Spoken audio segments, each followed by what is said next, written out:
काहे प्रताप भानु, यदि तू चक्रवर्ती सम्राट बना रहना चाहता है, तो आजीवन इस राष्ट्र पर राज्य करना चाहता है, तो ब्राह्मणों को अपने वशीभूत कर ले, अपने ब्राह्मण को अपने बस में कर ले। क्यों कि तपबल विप्र सदा बरियारा और तिनकर कोप न को रखवारा।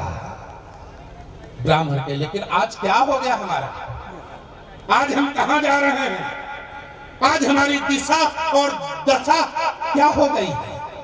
आज हमको क्यों बनिया की दुकान पर चाय का गिलास धुलना पड़ रहा है, क्यों, कारण क्या है?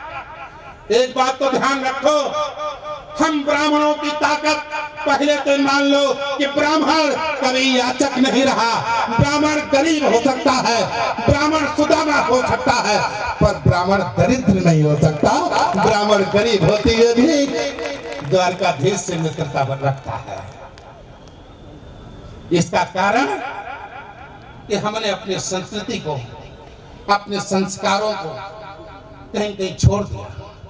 और ताकत क्या थी?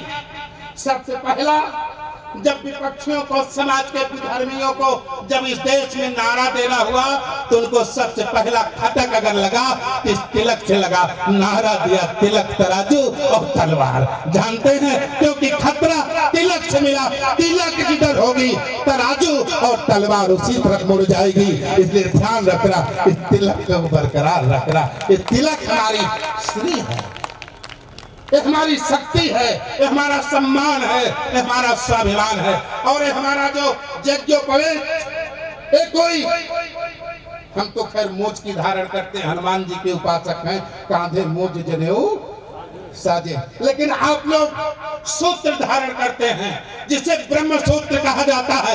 एक कच्चे धागे का 6 सूत्र नहीं है, एक खंड विकारों पर खंड विकारों का दमन करने वाला ब्राह्मणों का अस्त्र ब्रह्म सूत्र है, जिसे हम यज्ञोपवीत कहते हैं। ध्यान रखना, इसकी ताकत कब होगी? जब हमारे ब्राह्मण बटो 8 वर्ष से लेकर 12 वर्ष के, 8 वर्ष से 12 वर्ष यानी 8 वर्ष से 12 वर्ष के अंदर जब हमारे बालक का यज्ञोपवीत संस्कार हो जाएगा और गायत्री की दीक्षा प्राप्त हो जाएगी, वही बालक आगे चल करके कोई महान ऋषि बनेगा, कोई वैज्ञानिक बनेगा। हर क्षेत्र में जहां भी जाएगा वहीं वो समाज में प्रकाश व्याप्त करेगा। हम समाज के मार्गदर्शक। आज भाषण का समय नहीं है, प्रवचन का भी समय नहीं है। हम तो मात्र दीप पर ज्वलन करने के लिए समाज में अंधकार से प्रकाश की यात्रा हो, तमसोमा ज्योतिर्गमय, अस्तोमा सद्गमय, मृत्योर्मा अमृतम गमय की यात्रा हो। इसी शुभकामना, मंगल कामना के लिए मैं आया था। लेकिन आप लोगों का स्नेह और हमारे आदरणीय उद्धव पांडे जी का, आर.के. चतुर्वेदी साहब और हमारे अध्यात्मी श्रीमान दीपक दुबे जी, अमरनाथ पांडे जी, जिन्होंने इस ब्रह्म समाज और आदरणीय उद्धव पांडे जी से हमें जोड़ा, मैं आप सभी का भी आभार प्रकट करता हूं। और मैं आपसे निवेदन भी करता हूं आदरणीय अध्यक्ष महोदय उद्धव पांडे जी से और साथ में संपूर्ण ब्रह्म समाज से। आज सारी दुनिया अयोध्या की तरफ देख रही है और भगवान श्री राम और परशुराम दोनों सिक्के के दो पहलू हैं। एक समाज को नियंत्रित करने के लिए क्रोध का प्रयोग करता है और एक समाज को संगठित करने के लिए विनम्रता का प्रयोग करता है। यानी क्रोध और विनय दोनों की मूर्ति देखना हो तो साक्षात भगवान परशुराम और श्री राम को देख ले। श्री राम की पावन धरा पर आवश्यकता है परशुराम भवन की, आवश्यकता है परशुराम भवन।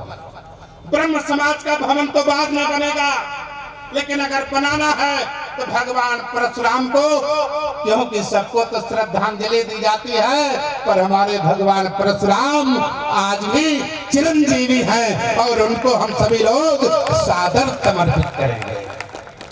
भगवान परशुराम के लिए मैं आह्वान करता हूँ उत्तर भारतीय ब्रह्म समाज का, आप आए और अयोध्या की पावन भूमि पर कुछ अंश लेकर के भगवान परशुराम के नाम से हम कोई भवन या कोई ऐसा धार्मिक स्थल बनाएं जो हम समर्पित करेंगे भगवान परशुराम को, और वो काम आएगा ब्रह्म समाज के, कल्याण करेगा ब्रह्म समाज का। उसके लिए मैं दिलीप दास त्यागी इस पावन मंच से आप सभी पदाधिकारियों के समक्ष अध्यक्ष महोदय को मैं वचन दे रहा हूं, जो भी दायित्व मुझको दिया जाएगा और सबसे पहला चंदा और सबसे पहला सहयोग मैं दिलीप दास त्यागी अयोध्या में भगवान परशुराम भवन और ब्रह्म समाज के एक अस्थायी आवास, जिससे समाज के लोग जाए, ब्राह्मण समाज का कोई जाए, उसको धर्मशाला के लिए होटलों के लिए भटकना न पड़े, उसके आवास और भोजन का समुचित प्रबंध इस समाज की तरफ से हो। इन अपेक्षाओं के साथ, आमंत्रण के साथ आप सभी लोगों को भगवान राम लला के दर्शनार्थ सादर आमंत्रण देता हूँ, भेज रहा हूँ प्रेम निमंत्रण भक्तवत में बुलाने को। हे भगवान परशुराम के वंशजों, तुम भूल न जाना आने को, तुम भूल न जाना आने को। बहुत बहुत साधुवाद, धन्यवाद।